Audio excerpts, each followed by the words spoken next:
நற்செய்தி வாசகம். யோவான் எழுதிய நற்செய்தி 20ஆம் அதிகாரம் வசனம் 19 31 முடிய. அன்று வாரத்தின் முதல் நாள், அது மாலை வேளை.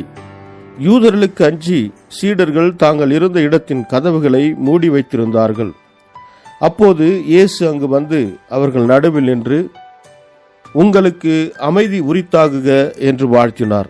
இவ்வாறு சொல்லிய பின் அவர் தம் கைகளையும் விலாவையும் அவர்களிடம் காட்டினார். ஆண்டவரை கண்டதால் சீடர்கள் மகிழ்ச்சி கொண்டார்கள். இயேசு மீண்டும் அவர்களை நோக்கி, உங்களுக்கு அமைதி உரித்தாகுக, தந்தை என்னை அனுப்பியது போல நானும் உங்களை அனுப்புகிறேன் என்றார்.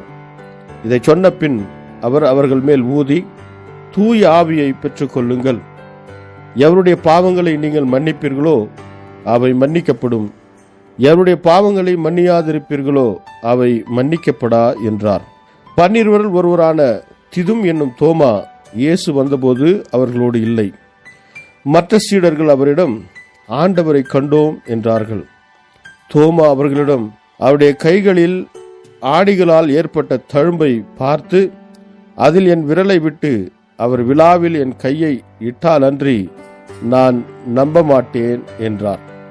8 நாட்களுக்கு பின் அவருடைய சீடர்கள் மீண்டும் உள்ளே கூடியிருந்தார்கள். அன்று தோமாவும் அவர்களோடு இருந்தார். கதவுகள் பூட்டப்பட்டிருந்தும் இயேசு உள்ளே வந்து அவர்கள் நடுவில் நின்று, உங்களுக்கு அமைதி உரித்தாகுக என்று வாழ்த்தினார்.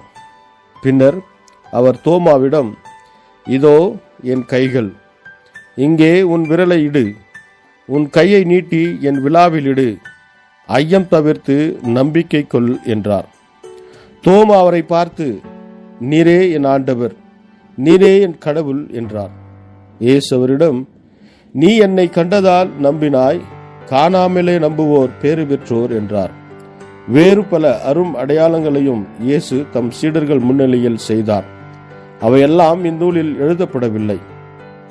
இயேசுவே இறைமகனாகிய மெசியா என நீங்கள் நம்புவதற்காகவும் நம்பி அவர் பெயரால் வாழ்வு பெறுவதற்காகவே இந்நூலில் உள்ளவை எழுதப்பெற்றுள்ளன.